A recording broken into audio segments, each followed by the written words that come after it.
First, accepting the fact that there's approximately 20% more being offered by Paramount, Skydance than Netflix from an actual return for the investors. Now, what actually matters is those investors who are going to stay for the long term in the media landscape, because what we're seeing now is the next stage of the streaming wars.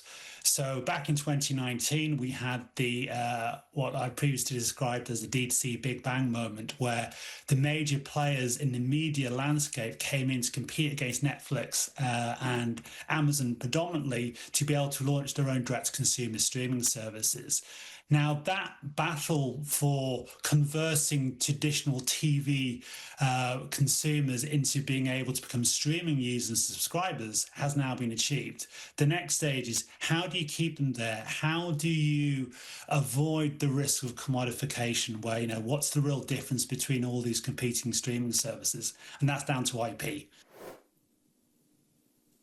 So media analyst Tim Mulligan here saying it is all about IP, and that's why he thinks Paramount may have the upper hand. But at the end of the day, Juliana, it all comes down to the regulatory scrutiny and who gets more of that and who can bypass the regulators better.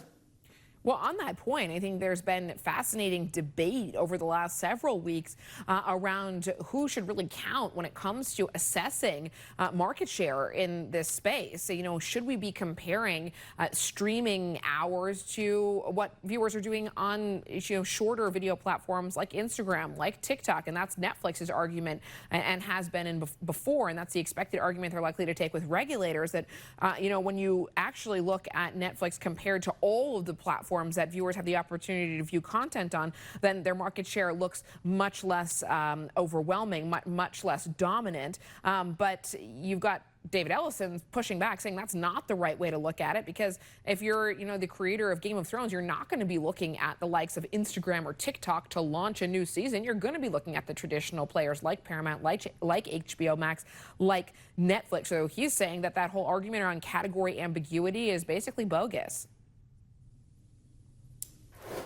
Look, Juliana, excellent point there. And this story surely is going to rumble on, not just for the next couple of weeks, maybe for the next couple of months. Again, begging the question, how much is it going to be a distraction for all of the firms involved? And would a massive tie-up, regardless of who wins, would that actually create value? That's always something that I think we should be concerned about at this point in time. But it's going to keep us busy. That's good for sure, at least the journalists and the markets.